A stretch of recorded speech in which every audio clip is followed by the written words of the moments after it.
You are 100% lovable. All the time, 24/7. It doesn't matter what's going on the surface. Are you upset? Are you feeling mean? Are you feeling sad? Are you feeling unlovable? No, you're 100% lovable underneath.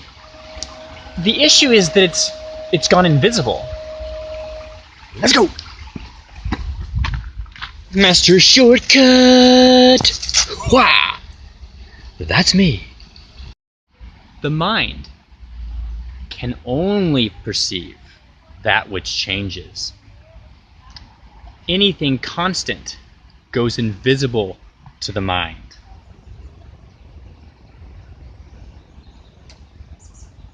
Now, let me give you an example. There's something that is right in front of your face that's completely invisible. And it's invisible because it's always there. And there's no purpose for us to see it anymore. It just gets in the way at that point. We know it's there. We don't need to see it. So the mind erases it for us. That thing is our nose.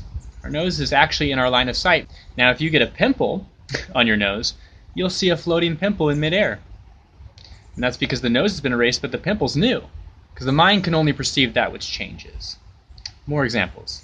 Let's say you move into a town that smells different. Like maybe there's a sewage treatment plant or something. There's a constant smell. Whatever that may be. It doesn't have to be stinky. Only after a week or even 3 days, you don't notice the smell anymore. Now, I can give all sorts of examples of this. You know, taking your family for granted because they're always there. A car drive that you take a lot, like your drive to work. Some days you'll notice, wow, I don't even remember the car ride. It's so constant that your mind has erased it.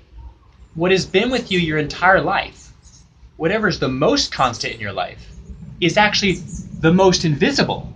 Now, here's where it gets real tricky.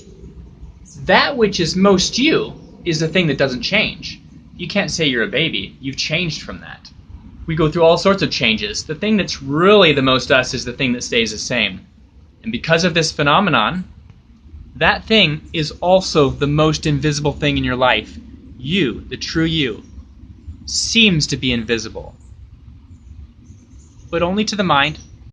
Your mind takes your lovable bliss, which you are in your essence, and it refracts it. And then it throws all these different colors of emotion across your consciousness. But underneath, if we remove the mind, you are unrefracted, lovable bliss. White light, unrefracted. Just as white light has been misperceived as a color, it's not. It's all colors. It's the source of color. There's also an emotion, or what we would call emotion, that's maybe not actually an emotion. And that is lovable bliss. This sensation's wonderful, but it's actually not an emotion. It is you, unrefracted by the prism of the mind. You quiet the mind, and you discover that you are white light, unrefracted. Lovable bliss, unrefracted. I can see you. What I found is that when I felt like I really needed something from someone else, it was actually just a sign that they loved me, that they cared about me. And each person, it might be different. I might want something different from each person, but ultimately I wanted to know they cared. That which you feel you need from somebody else is exactly what you are withholding from yourself. I was withholding the truth that I was lovable.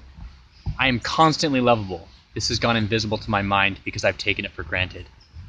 When I finally realized this, that I was lovable, that I was infinitely lovable, those people that weren't giving me love before suddenly start showering it down on me.